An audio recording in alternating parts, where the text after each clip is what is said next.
Hermanos, buenas noches, Dios los bendiga. Vamos a pasar entonces rápidamente a la clase bíblica de hoy, y vamos a pasar al libro de los Hechos. Yo sé que hemos estado quizás acostumbrados en estas clases a estudiar temas teológicos, a estudiar más datos históricos y más cosas así, pero con el libro de Hechos vamos a hacer una excepción y la idea es que con el libro de Hechos nosotros podamos más bien hacer un estudio como inductivo de este libro y vamos a ir yendo poco a poco por cada uno de los capítulos más o menos sobre los temas que está tratando cada capítulo y usted me va a preguntar ¿por qué? Porque, por ejemplo, no lo hicimos con los evangelios y sí lo vamos a hacer con Hechos. Y pues como vimos con los evangelios, pues era porque prácticamente que todos dicen lo mismo acerca de las parábolas, las enseñanzas de Jesús y la vida de Jesús, y pues eso ya lo conocemos muy bien. Sin embargo, con los Hechos, a veces no tenemos mucha claridad de qué fue lo que sucedió en el libro de los Hechos y solamente creemos que fue la creación de la iglesia, la vida de Pablo, la vida de Pedro y ya. Y hasta allí llegamos y no conocemos muy bien de pronto a profundidad del libro de los Hechos de qué se trata. Entonces, el libro de los Hechos, sabemos que el escritor fue Lucas, hablábamos hace 8 y hace 15 días cuando hablábamos de los evangelios y hace 20 días cuando hablábamos de los evangelios y decíamos que Lucas fue el escritor del evangelio de Lucas y también fue el escritor del libro de Hechos de los Apóstoles. Lucas, el tercer evangelista, escribió para Teófilo, un hombre llamado Teófilo, decíamos que él decía, oh excelentísimo Teófilo, y eso nos hace creer que puede ser una persona muy importante dentro del mundo romano, y Lucas le escribió este libro para hacerle saber quién era Jesús y cómo se formó la iglesia cristiana.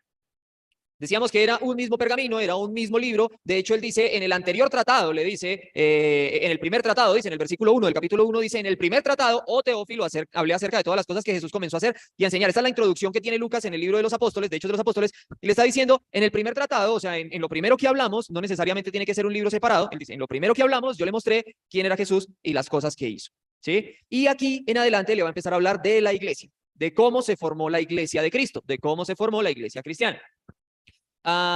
Este libro fue dividido más adelante.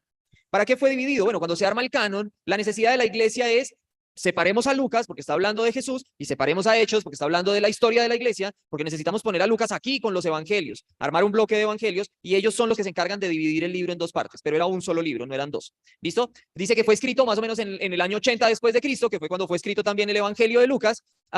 Y ustedes van a encontrar aquí muchas cosas extrañas que quizás de pronto más adelante vamos a ver, como por ejemplo, en el año 80 después de Cristo ya no existían los saduceos.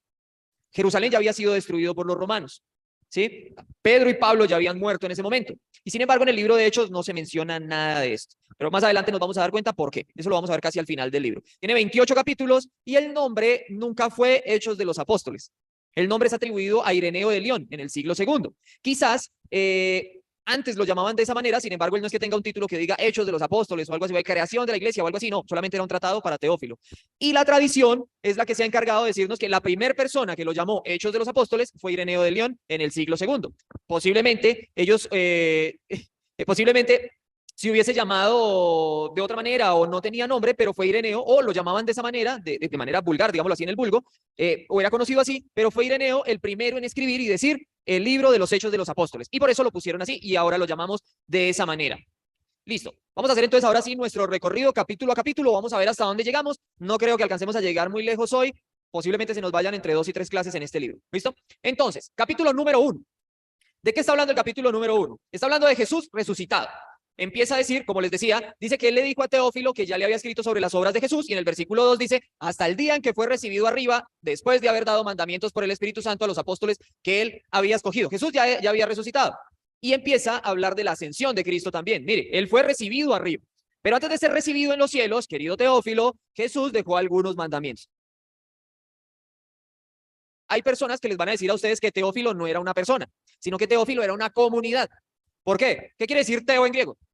Dios. Y filo, amor, ¿cierto? Entonces eran los que aman a Dios. Entonces mucha gente dice, no, era una comunidad que era los que amaban a Dios, a los que Lucas les escribió. Bueno, les escribiría excelentísimo Teófilo, sino que de pronto hubiese escrito a los Teófilos, ¿sí? Así como cuando Pablo escribió a los Corintios, a los Gálatas, a los Colosenses, entonces Lucas hubiese dicho, esto se lo escribo a los Teófilos, o sea, a los que aman a Dios. Entonces, de pronto muchas personas van a tratar de enredarlos con el griego y decirles, no, Teófilo es el grupo de los que aman a Dios, pero realmente le está escribiendo a una persona. Por eso le llama excelentísimo, ¿sí?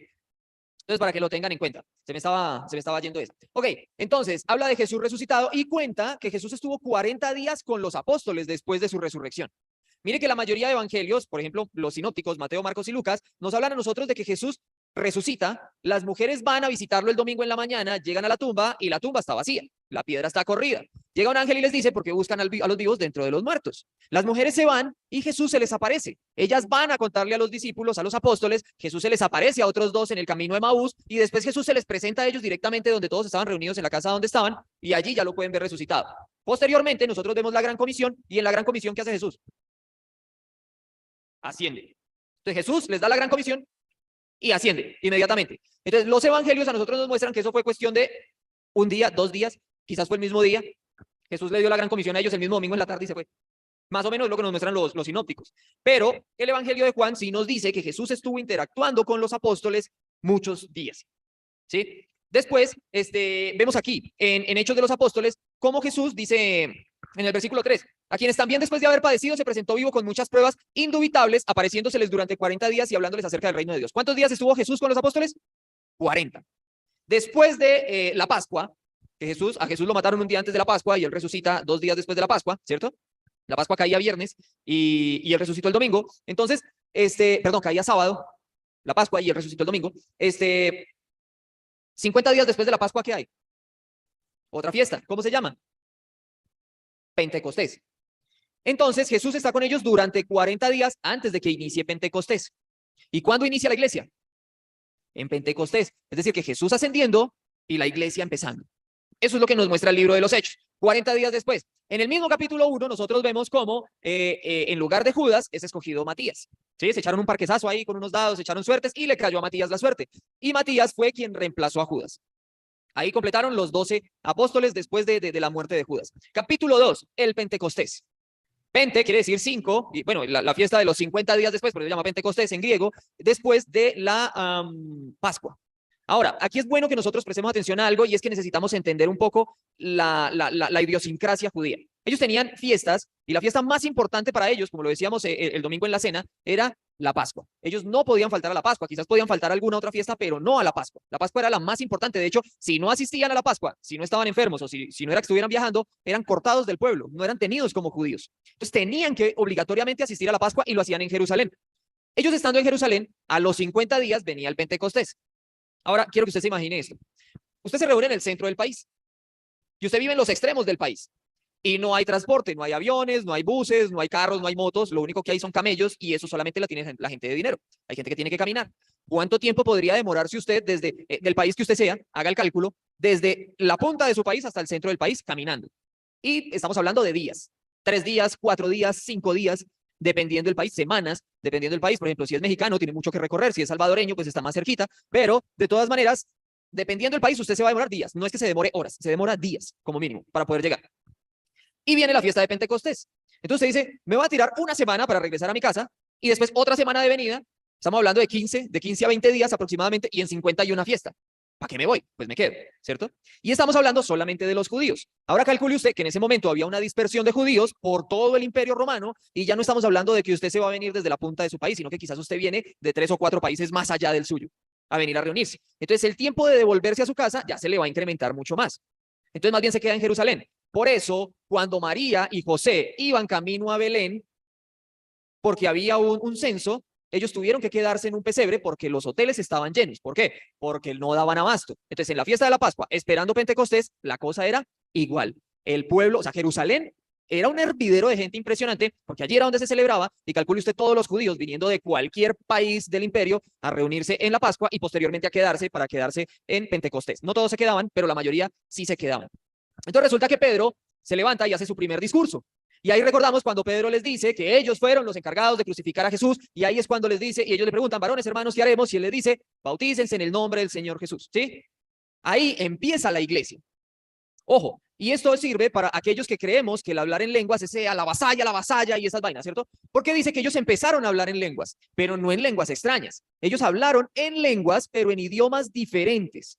Quizás en copto, en arameo, en griego, en hebreo, en latín. Sí, en esa época no existía el español, porque no estaba por ahí, es una lengua romance que deriva del latín, pero sí, me imagino que estaban los bávaros, por ejemplo, tenían su lengua, estaban los franceses, no me acuerdo, los galos eran la tribu que formaba Francia, los galos, ellos tenían su lenguaje, entonces eran lenguajes diferentes que todos ellos, o algunos de ellos conocían porque estaban viviendo allá.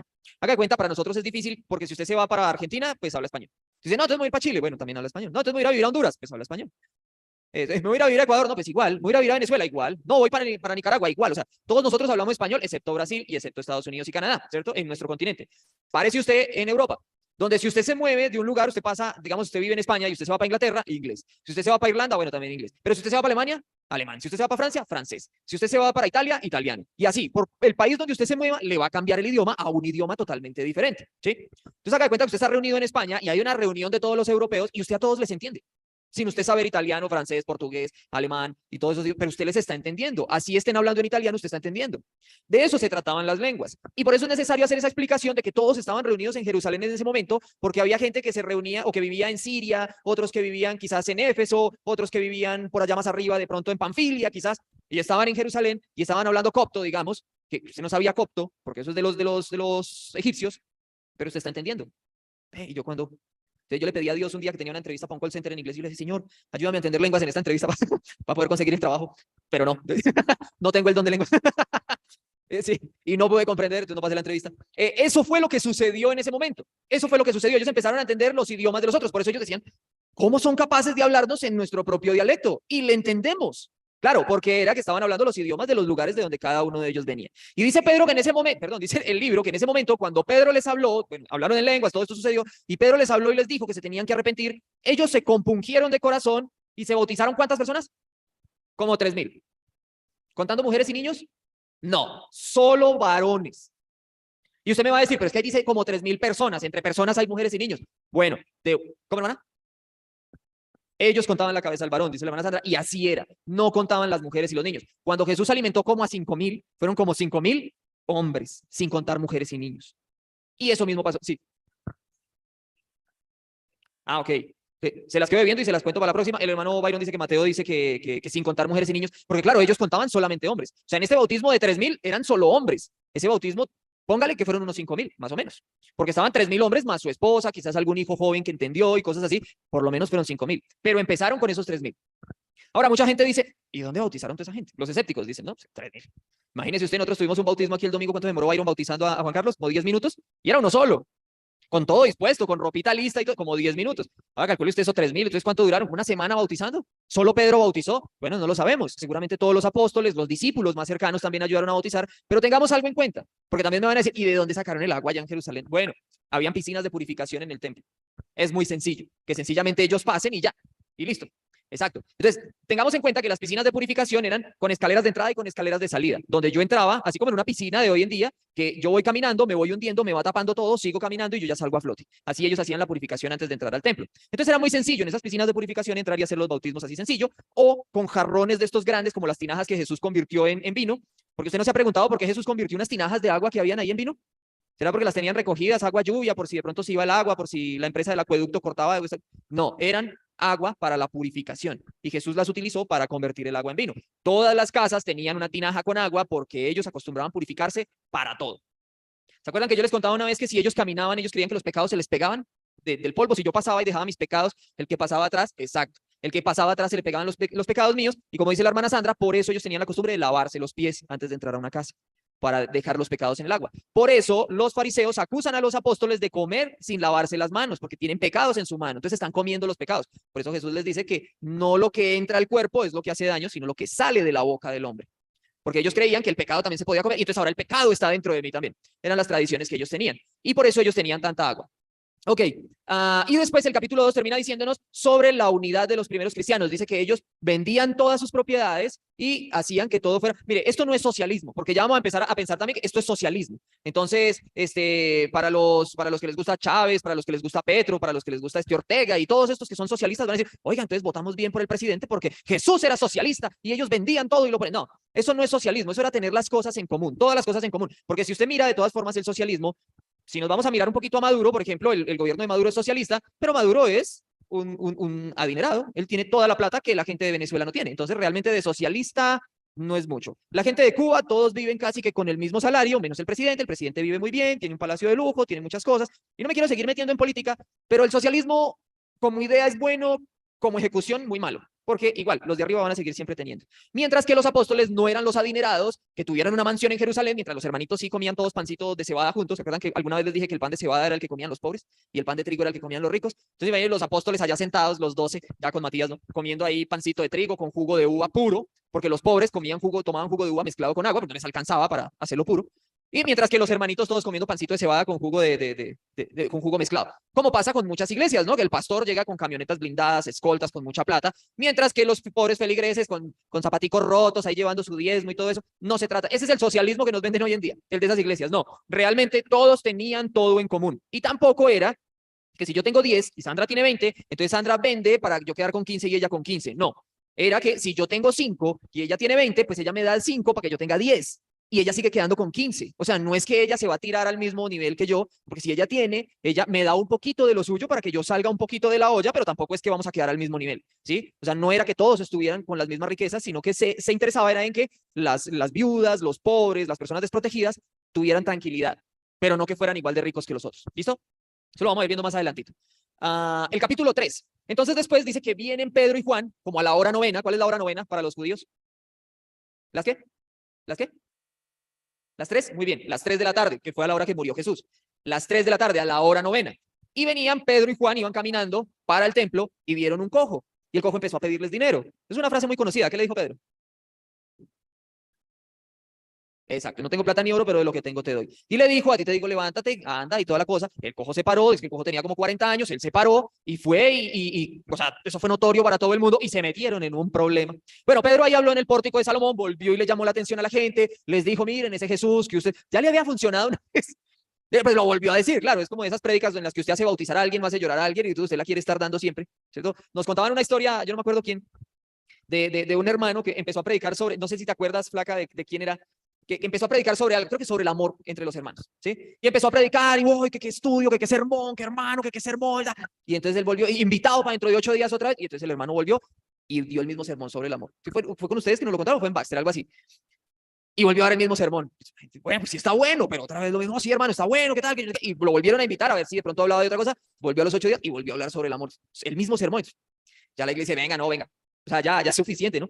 No, es que hasta que ustedes no comprendan que se tienen que amar entre ustedes, yo no voy a dejar de predicar lo mismo. Entonces, más o menos fue que Pedro hizo algo así parecido, ¿no? Como que ustedes crucificaron a Jesús, tienen que arrepentirse. Entonces volvió y lo dio de nuevo porque le funcionó la primera vez. Y seguramente Pedro tenía en su cabeza, igual toca seguirles diciendo, que ellos fueron los encargados de crucificar al Mesías. Y volvió y dio casi que el mismo sermón en el pórtico de Salomón. Y él explica que ese milagro que hicieron con el cojo no es porque él tenga poder, sino porque es a través del Espíritu Santo que Jesús dejó. Capítulo 4. Pedro y Juan están en el concilio. ¿En cuál concilio? Bueno, pues como los vieron que hicieron un milagro y que están haciendo revuelta con revolución con el pueblo, como ven que están haciendo una revolución con el pueblo, la gente les está creyendo, la gente se está bautizando y están diciendo, oiga, sí, nosotros matamos al Cristo, ya no vamos a creer más en los saduceos, ya no vamos a creer más en los fariseos, ni en los sacerdotes, ni en las autoridades, porque ellos nos dicen la verdad. Entonces, pues esta gente se preocupa y dice, venga, nos están dañando el negocio, vamos a traer a esta gente y los vamos a arrestar. Los arrestan, se los llevan, los tienen en el concilio, pero Pedro les dice que, bueno, Pedro otra vez no se les queda callado y les dice, bueno, es que ustedes mismos se encargaron de crucificar a Cristo y Cristo es el que nos da el poder para hacer estas cosas. Entonces, resulta que no encontraron con qué hallar los culpables y los tuvieron que soltar. Los tuvieron que soltar y ellos regresaron nuevamente a su casa. Sigue creciendo la iglesia, la gente se sigue uniendo y pasa la historia de Ananías y Zafira. Creo que esa es una de las historias más conocidas del libro de los Hechos. Y si usted de pronto no la conoce, pues lo invito a que la lea, pero se la voy a parafrasear en este momento. Y es que Ananías y Zafira era un par de esposos que ellos vieron en bien vender una propiedad y decir, vamos a poner el dinero de la venta de la propiedad para los pobres de la iglesia, para que todos seamos al mismo nivel, así como habíamos dicho hace un momento. Pero resulta que fueron y la vendieron en 200.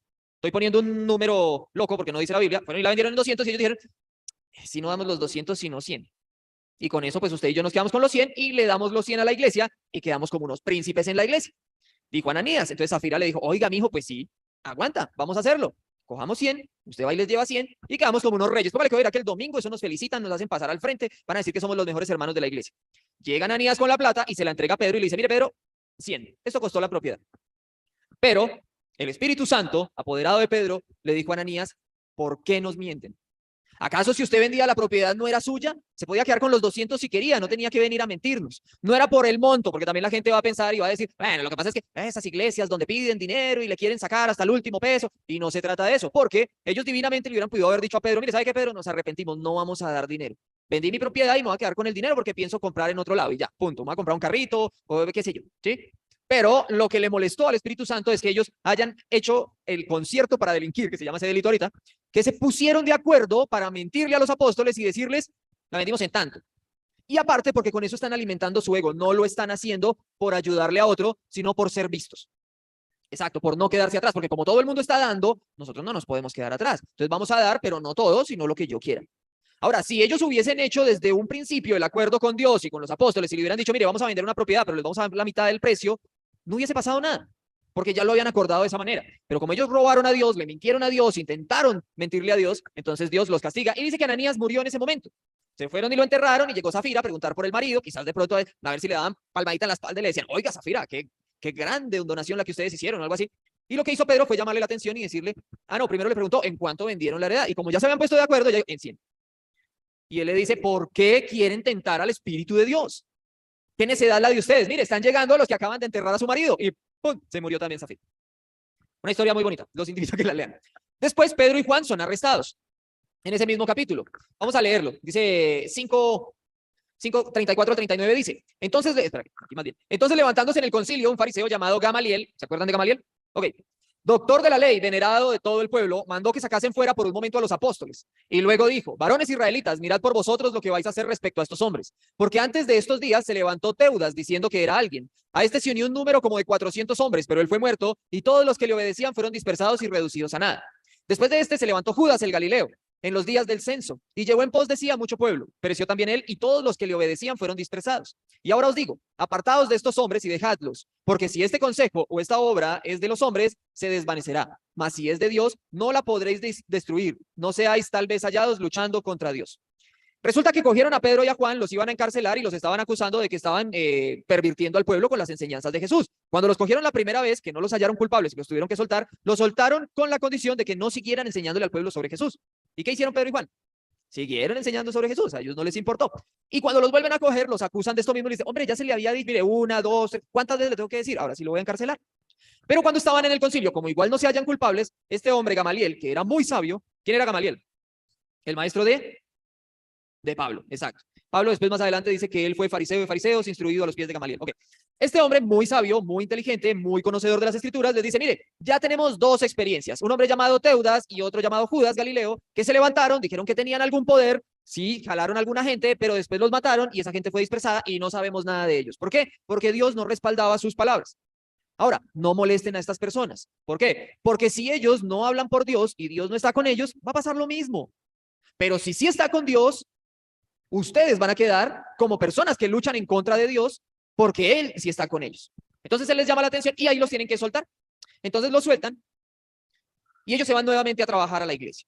En el capítulo 6 vemos la elección de los diáconos y la elección de los diáconos es, bueno, diáconos son servidores, personas que ayudan. ¿Por qué? Porque ellos ya tenían gente que eran, bueno, tenían griegos y tenían los judíos en sus iglesias, pues como que enseñándoles la palabra.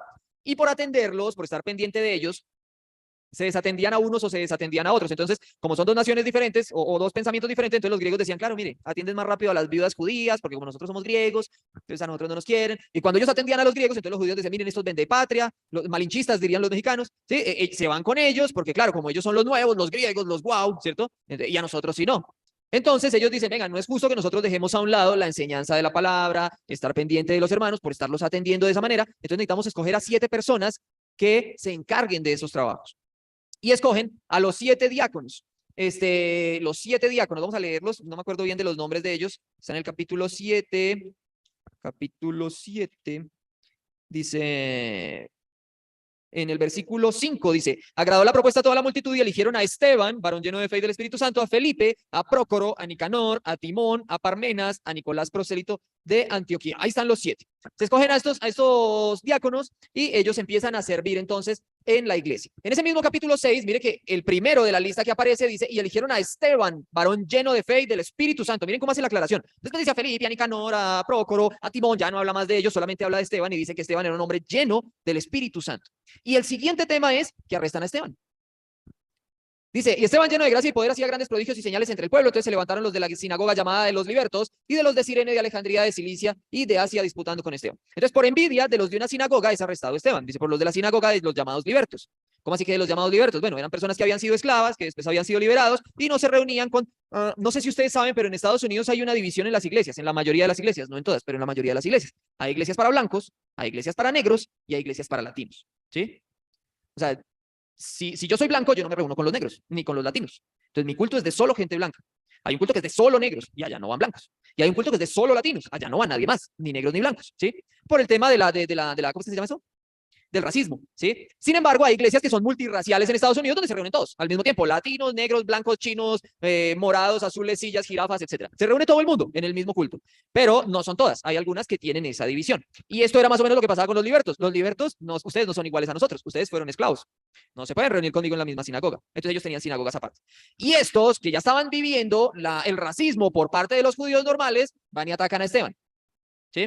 Esto me hace acordar de cuando, por ejemplo, nosotros decimos, es que los políticos son muy corruptos, ¿cierto? Porque, por ejemplo, con esta señora Abudinen se robó, no sé, de pronto van y me pone una demanda, no sé, se le desaparecieron a la señora 70.000 millones de pesos, fue algo así, es una cifra estúpida, ilógica, irracional, o sea, ni siquiera sé cómo escribir ese número. Pero es mucha, demasiada plata. Yo podría vivir y mi hija podría vivir y creo que sus hijos y sus nietos podrían vivir con esa plata sin mover un dedo el resto de la vida. Es una cifra exagerada. Se le desapareció a ella toda esa plata, ¿cierto? No sabemos cómo, quizás tenía el bolsillo roto. Y nosotros decimos, es que los políticos son muy corruptos. Pero a veces nosotros, es un ejemplo que pongo mucho, cuando vamos a la tienda y nos devuelven 1.000 pesos de más, nosotros nos quedamos callados. Para los que no están en el contexto, que quizás no son de Colombia, 1.000 pesos no es nada. 5 quetzales, dice la mamá, más o menos, sí, como 7 lempiras si usted está en Honduras. No sé, de las otras monedas, son al precio de ahorita 20 centavos de dólar. Con eso ya todo el mundo hace su ecuación de acuerdo al país. 20 centavos de dólar, son 1.000 pesos. Y yo me pego de eso. Uy, me dio 1.000 más. Venga para acá. Porque, pues es que ella es la boba, ella fue la que me dio mal las vueltas. Yo no le robé, ella fue la que se robó sola, porque yo solo, abeja que soy yo, pilo que soy yo. Esas son las disculpas que sacamos. ¿Eso no es corrupción? Igual, los políticos roban miles de millones de pesos porque tienen la oportunidad y yo no puedo robar miles de millones de pesos, te robo miles de pesos o cientos de pesos, sí, o centavos de dólar en determinado caso, porque cada quien es corrupto de acuerdo al poder que tiene, a su posibilidad, exacto. Entonces, ¿por qué llegamos allá? Porque ellos estaban molestando a Esteban, porque como a ellos los hacían de menos en un lado, pues entonces ellos tenían que mirar a ver a quién pisoteaban, ¿no? Entonces es como una cadena. Y ellos hacen arrestar a Esteban. En el capítulo 7 es uno de los capítulos más bellos, que es la defensa y muerte de Esteban. Y aquí hay como un resumen de todo el Antiguo Testamento, porque la defensa de Esteban es empezar a hablar desde Moisés y empezó a contar toda la historia, casi que del Antiguo Testamento, hasta llegar a Jesús. Y contarles de todas las maravillas que Dios había hecho. Y como tenía tanto conocimiento, como sabía tanto, como tenía tanto don de palabra, de todas formas dice que a él lo mataron. Lo cogieron y se lo llevaron arrastrado para fuera de la ciudad con mucha rabia, se lo llevaron y lo apedrearon. Y la muerte de Esteban es muy similar a la muerte de Jesús, solo que Jesús murió crucificado. Pero, ¿qué fue lo que dijo Jesús antes de morir? Perdónalos porque no saben lo que hacen. ¿Y qué dijo Esteban? Algo similar, no les tengas en cuenta estos pecados. Y dice que él miró al cielo y entregó su alma. Igual cuando Jesús dice que miró al cielo y dijo, y exhaló y dijo, en tus manos encomiendo mi espíritu. Más o menos eso hizo Esteban, algo similar a lo que hizo Cristo. Y entregó su vida. Es un relato muy, muy bonito. Después sigue el capítulo 8 y dice que al final del capítulo 7 dice que entre las personas que habían ahí apedreando a Esteban, había un joven que estaba sosteniendo una ropa. Ese joven era Saulo de Tarso. Muy bien. Y dice en el capítulo 8 inmediatamente que Saulo está persiguiendo la iglesia cristiana. ¿Y cómo la persigue? Matándolos, arrestándolos. Entonces dice que él solicita unas cartas a las sinagogas, a los sumos sacerdotes, para llevarlas a Damasco, para ir y apresar cristianos allá. Pero los iban a apresar no para que pagaran una fianza, obviamente era para apresarlos, para traer y matarlos, así como hicieron con Esteban. En ese mismo capítulo 8, nosotros vemos cómo se habla de Esteban, perdón, de Felipe en Samaria, y es porque a raíz de esa persecución que se le estaba haciendo a la iglesia, los cristianos de Jerusalén empezaron a irse para otros pueblos, para otras naciones, para otras ciudades a vivir, y eso es conocido como la dispersión. Entonces, uno de esos fue Felipe. Felipe se va para Samaria, como a esconderse. Sin embargo, ellos no sabían esconderse muy bien, ¿no? Porque cuando usted se esconde, usted se esconde calladito, ¿no? No es como cuando mi hija estaba pequeña, que ella jugaba a las escondidas, pues a ella le gustaba era que la encontraran. Entonces ella iba y se escondía y se ponía a reírse por allá escondida donde estuviera, o hacía bulla para que uno la encontrara. Eso no es esconderse, eso es esconderse mal.